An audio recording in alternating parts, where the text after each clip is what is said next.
They thought they could steal my grandfather's farm while I was halfway around the world. I kept my mouth shut when they handed me that eviction notice, just slid a 1923 water rights deed across the table and watched their smiles flicker. 35 shiny McMansions stood downstream, basking in their stolen lakefront views, and the Willowbrook Estates HOA was certain they'd built their perfect paradise. They had no idea the land belonged to an Army Corps engineer with a 45-year-old dam holding back more than just water. That dam had been waiting for someone foolish enough to build beneath it. And when the spillway gates opened, their luxury homes got their first taste of what nature, and federal law, could do. My name's Jake Morrison, 34 years old, third-generation owner of 47 acres of prime Texas land just outside Austin. Pops, my grandfather, bought it back in 1955, when barbecue joints outnumbered tech companies 1,000 to 1. He was a man who cared for his land and his neighbors. In 1978, with the help of the Army Corps of Engineers, he built a small earth dam to store water for cattle and aid downstream ranchers during dry spells. Pops always said the back 40 acres would be worth something one day, but until then, it was rolling pastureland where we ran cattle and I learned to hunt. 2 tours in Afghanistan taught me how precious water was, how fast people would fight for it. While I was on my second deployment, Pops passed away, and the property fell to my sister Sarah in California, kind-hearted, but clueless about Texas land law. She handed management to Lanier Land Services, and while the taxes got paid, she never checked the assessments. That mistake cracked the door open for trouble. Maggie Thornwell kicked it wide. 52, president of the Willowbrook Estates HOA, married to a city councilman, always in a white BMW and tennis skirts like she was holding court. The type who'd stab you in the back while offering you sweet tea. Her HOA was notorious for beautification initiatives, which really meant forcing out anyone who didn't fit her suburban fantasy. I came home in August 2023, eager to breathe Texas air and walk Pop's land. Instead, I found survey stakes, concrete trucks, and a crew tearing up my back 40. The foreman told me they had permits, it was Willowbrook property now. Officer Martinez confirmed it, the HOA had filed an adverse possession claim while I was overseas. Maggie herself rolled up in her golf cart, dripping condescension, and said my family had abandoned the land. But what really set my blood boiling was seeing the creek feeding Pop's dam diverted into their development. Every day the water dropped, taking with it 45 years of stewardship. I hired a lawyer. Big mistake, 85 grand just to start fighting their zoning change. Turns out Maggie's husband had pushed through an emergency rezone while I was deployed, converting agricultural land into prime residential lots. But digging through county records, I found Pop's original 1978 dam permits, Federal Army Corps work, meaning federal jurisdiction. HOA rules couldn't touch it. Then, buried in the archives, I discovered something even more valuable, a 1923 water rights deed my great-grandfather had purchased. Those rights were older than the city itself. Maggie, of course, played the victim, calling news crews, claiming my dam was dangerous, warning neighbors on next door about unstable individuals. Meanwhile, construction raced forward and the water dropped another inch each night. That's when I called my old Army buddy Tony Riggs at the EPA. 20 minutes later, I knew exactly what I had, a Clean Water Act violation, a federal dam, and a paper trail sharp enough to cut their plans to ribbons. From that moment, the war was on. Zoning hearings that should never have happened were only part of it. The real story was in the bitter courthouse coffee, sipped during long research sessions that peeled back layers of corruption like old paint. And at the center of it all stood Pop's Dam, built not for profit, but to keep the community alive through dry spells. For 45 years, it had fed neighbors downstream. Now Maggie's crew was turning it into a decorative pond for their McMansions. In Texas, water rights run deeper than oil, harder to take than mineral rights. But you have to know how to defend them. Watching yet another concrete truck grind past my kitchen window, I realized this wouldn't be one in a courtroom full of high-priced lawyers.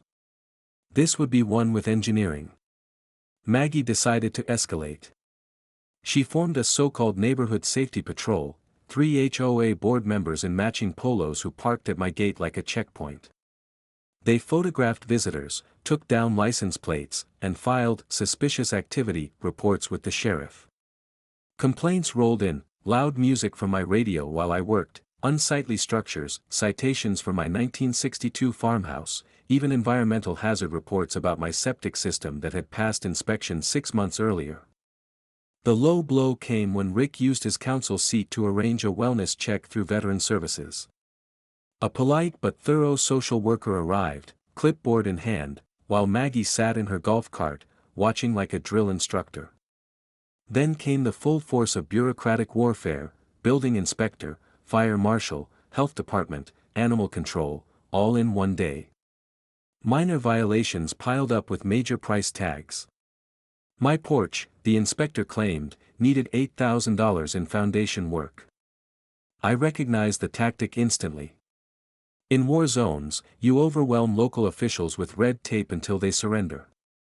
But I could play that game too. While they buried me in citations, I called Tony Riggs at the EPA. Turns out Willowbrook Estates had never filed the required wetlands assessment before diverting Willow Creek. Federal law demands it, even on private land. Fines for ignoring it start at $50,000 a day. Every morning, the smell of fresh concrete baking in the summer sun reminded me I was running out of time. But my digging paid off. I learned their entire development sat in an Army Corps designated 100-year floodplain.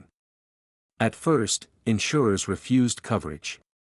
Then the HOA submitted a flood mitigation plan, diverting the creek permanently onto my property. That's not just bad ethics, it's insurance fraud. And when developers lie to secure coverage, it becomes federal mail fraud. Maggie had done this before. Her last HOA in Houston paid a $2.3 million EPA fine for the same creek diversion trick. She'd skipped town before prosecutors closed in, setting up shop in Austin to find new marks. Now she was spreading rumors about my mental health, hiring investigators to dig into my service record, and pushing a petition to condemn my land as a public nuisance. But I wasn't alone anymore. Online forums connected me with other HOA victims. Same tactics, same players, 6 smaller properties absorbed over 3 years, always benefiting Rick's construction company. My elderly neighbor Mrs. Chen's garden had withered since the creek diversion. Miguel Santos' family farm was rezoned into oblivion. One by one, they joined me. The rumble of heavy machinery through my floorboards became a daily reminder of the fight. I installed water flow meters at the dam outlet and diversion points. Each day, I measured the theft: 1,200 gallons gone, worth $47,000 annually in agricultural water rights. The grit of creek bed sand between my fingers told the story better than any brief could: this was environmental destruction. Then came the certified letter.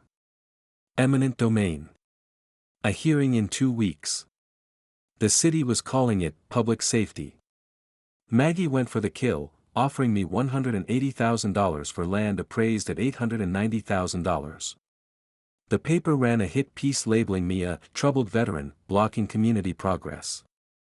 Maggie staged a viral photo op, 20 mothers clutching their children at my fence line, the caption reading "Protect our kids." But she underestimated me. The war had taught me to spot propaganda, and to fight back with facts and precision. Tony called with news: the EPA had opened a federal investigation into the creek diversions. And here was the kicker: federal environmental crimes follow the offender. Maggie's past was coming with her. Her HOA loans were backed by inflated property values and guaranteed water access. If those rights reverted to me, the whole development would sink.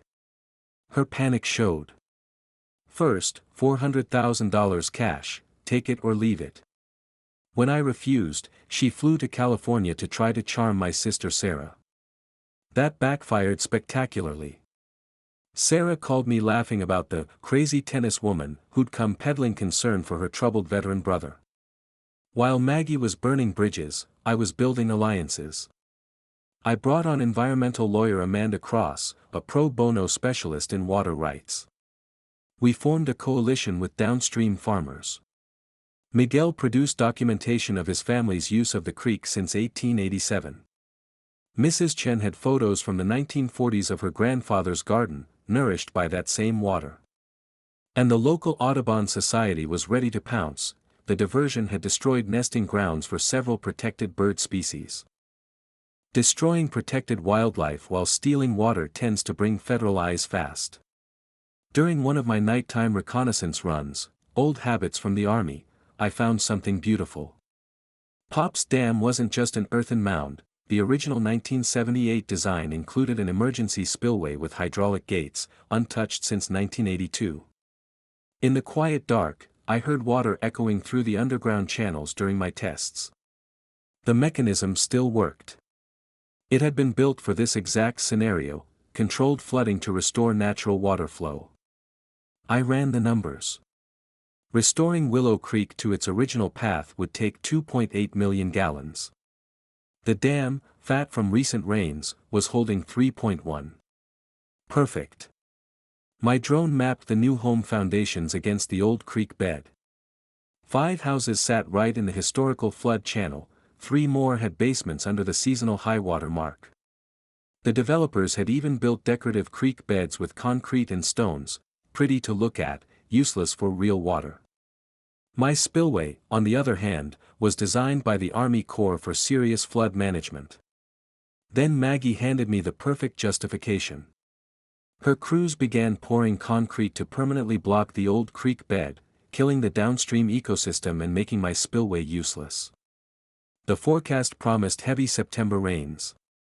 Perfect cover for emergency dam maintenance. Standing at the controls with Pop's journal in my hand, reading about how he'd helped neighbors through droughts, the decision locked in. It was time to open the gates. Digging through courthouse files for the 3rd time that week, I found a misfiled agricultural flood management covenant from 1978. Its language was simple and devastating. Dam operators shall maintain natural seasonal flow patterns to preserve downstream agricultural water rights in perpetuity. This wasn't just permission, it was a legal obligation that overrode any HOA agreement or city ordinance. Amanda Cross's investigation struck another blow. The HOA's insurance applications were riddled with lies, claims of no seasonal flooding risk and full agency approval for the creek diversion.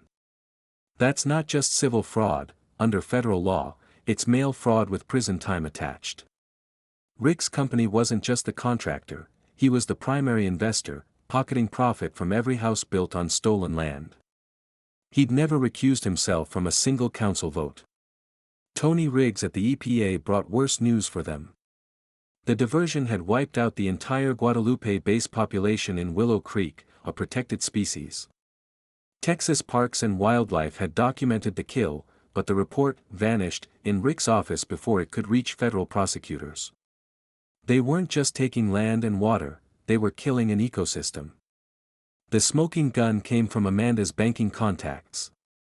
The construction loans were backed by fraudulent environmental assessments claiming the creek diversion was temporary. The banks had been told the water would be restored post-construction. If the rights reverted to me, the development would instantly violate federal lending rules, and the banks could demand $12 million in immediate repayment. Then I found Pop's handwritten journals in the attic. In 1980, he'd written, "Open spillway today, helped the Santos farm and 3 others get through dry spell. That's what neighbors do." His dam wasn't for profit, it was for the community. Maggie had stolen 45 years of trust built one neighbor at a time. My engineering confirmed it, the diversion was creating an upstream flooding hazard. The old creek bed had been nature's flood control for the watershed. My spillway was the only safe way to manage the coming rains. Waiting for court would mean uncontrolled flooding, real damage. Acting now meant a safe, controlled demonstration of nature's design, and undeniable proof of the HOA's violations before the federal inspection next month. The dam's old hydraulic controls smelled of must and machine oil, solid and ready. Pops had built them to last, for exactly this moment. Storm clouds were gathering. The choice was clear. This wasn't revenge, it was restoration. And it needed a plan. Amanda handled the legal front, filing emergency motions to restore agricultural water rights, backed by the covenant's plain language. Tony lined up EPA investigators to witness the natural flooding demonstration. Miguel Santos documented 40 years of damage caused by the diversion. Mrs. Chen offered her land as a staging area, her reputation lending weight to every claim. We had the law, history, and community on our side. My preparations were pure Army Corps precision, detailed spillway operations starting at 6 a.m., a slow increase over 4 hours, peak flow at 10 a.m. The release was calculated to re-establish the creek without harming structures, except Maggie's illegal concrete barriers. Safety came first. Warnings were posted a full day ahead, and the volunteer fire department was notified. Amanda reached out to environmental reporters from the Austin American-Statesman and local TV. Miguel rallied community members to be present. The stage was set. The plan was simple: control the story before Maggie could twist it into dangerous veteran terrorizes neighborhood. Our network ran like something out of a spy novel. Mrs. Chen kept tabs on HOA chatter through the gossip circuit. The diner waitress, Miguel's cousin, slipped us details from closed-door city council meetings. My army buddy at Fort Hood flew a drone for high-resolution legal documentation. While I rebuilt the spillway controls with modern hydraulics, Amanda waged financial war. She alerted insurance companies to the fraud, looped in banking regulators, and filed whistleblower complaints over Rick's conflicts of interest. Timing was the masterpiece. Heavy rains in 72 hours, federal environmental inspection in 36, and Miguel had the agricultural extension agent lined up to record the downstream benefits.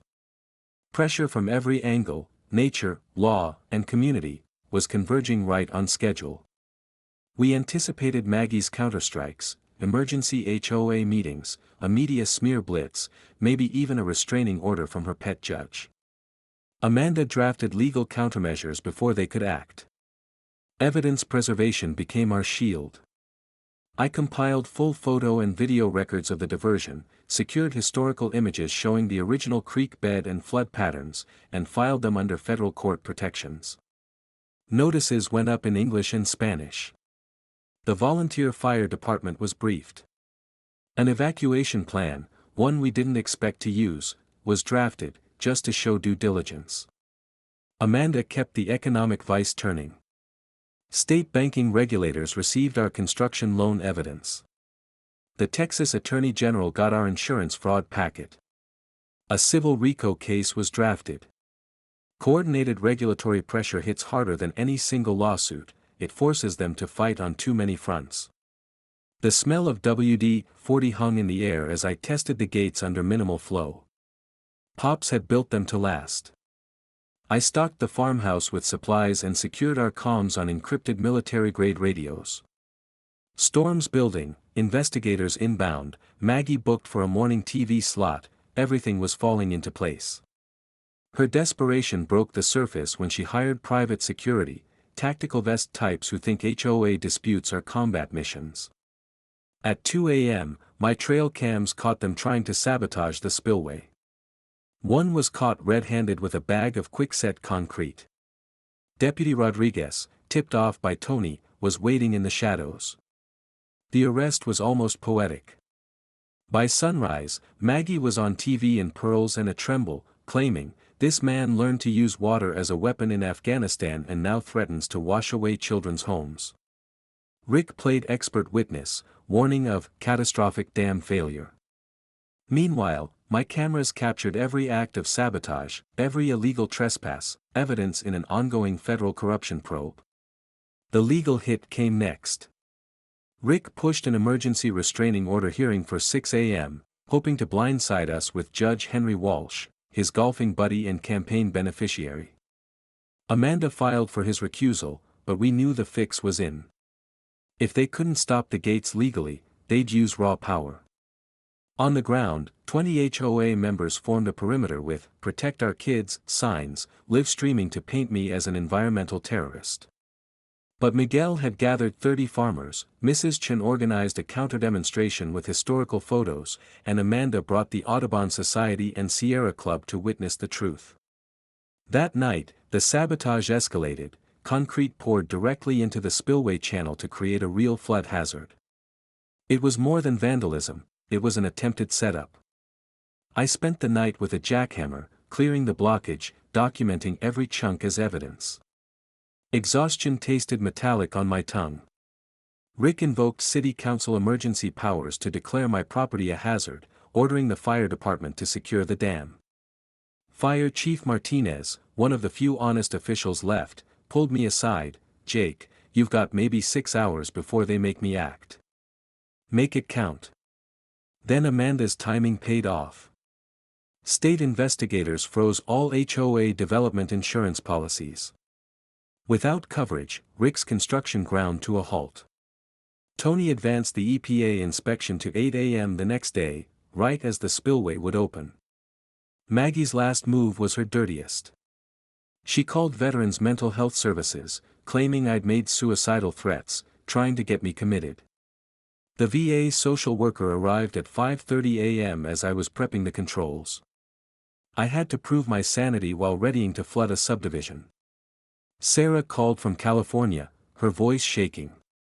"I can't lose my brother too.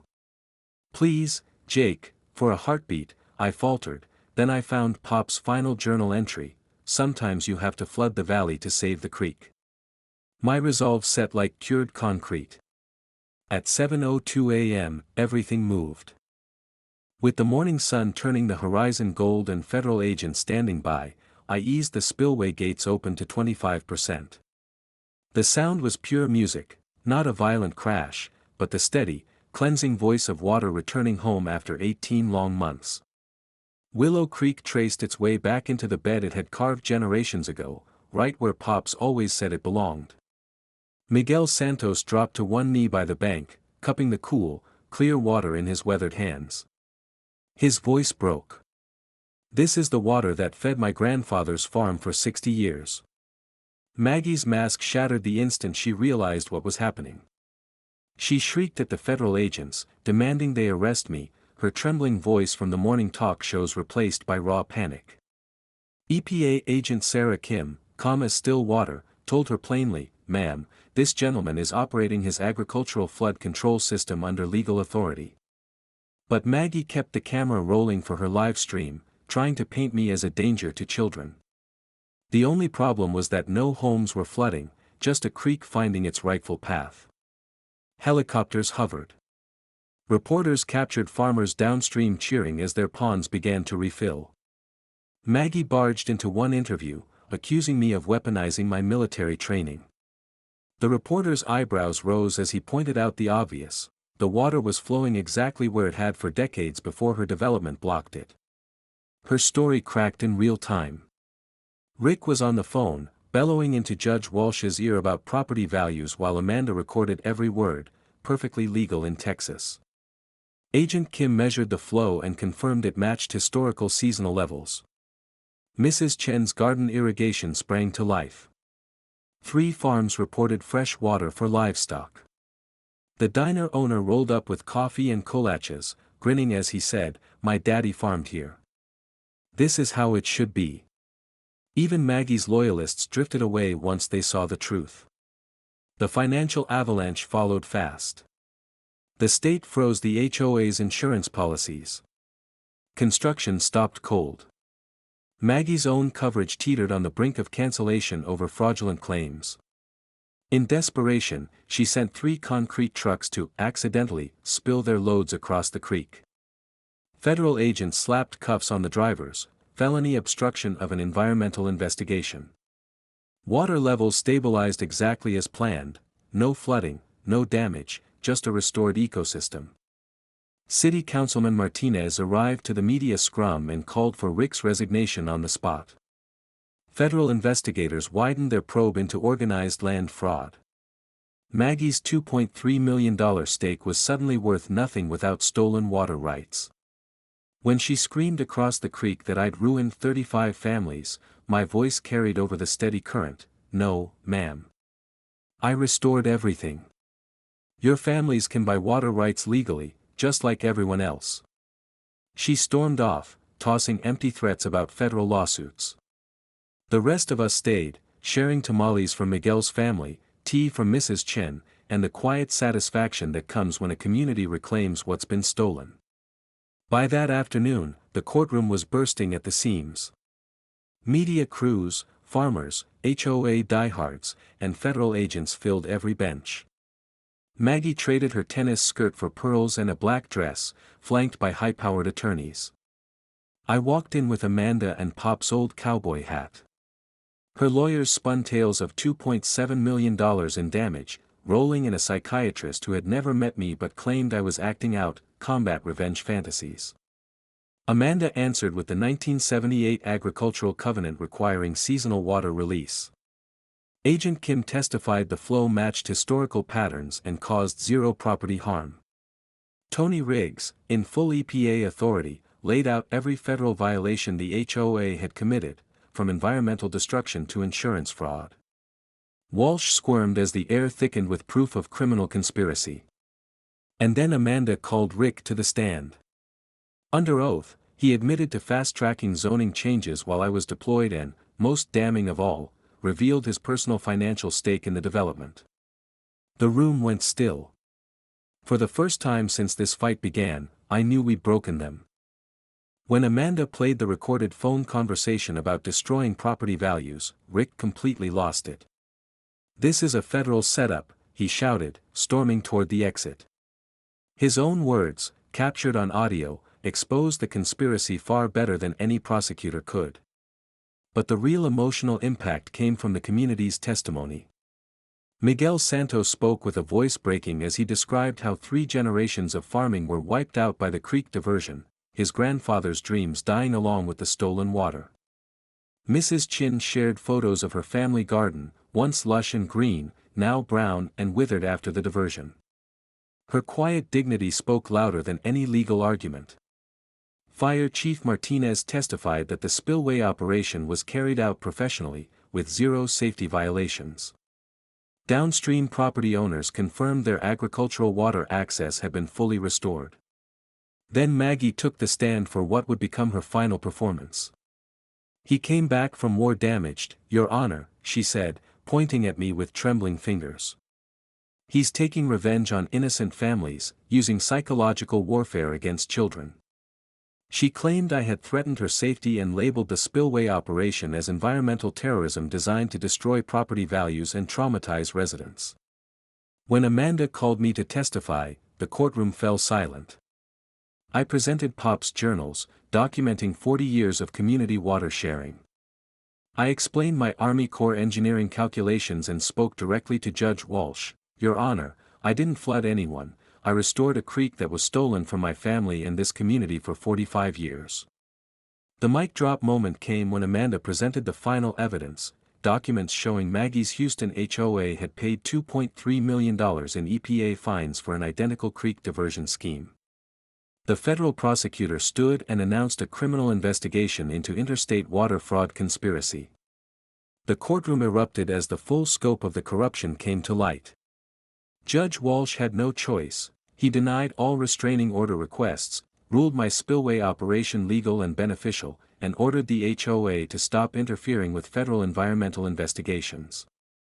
His warning to Rick was clear: this court will not obstruct lawful federal environmental enforcement. Federal agents escorted Rick from the courthouse, while banking investigators served additional warrants. Surrounded by reporters, Maggie refused to comment and sped away in her BMW, probably already calling moving companies. I stepped outside to cheering crowds, farmers, environmentalists, and curious townspeople who had witnessed justice flowing as naturally as water finding its way home. Amanda announced the federal RICO investigation at an impromptu press conference. Miguel thanked me on behalf of every affected family. My statement was simple: this was never about revenge. It was about doing right by the land and the people who depend on it.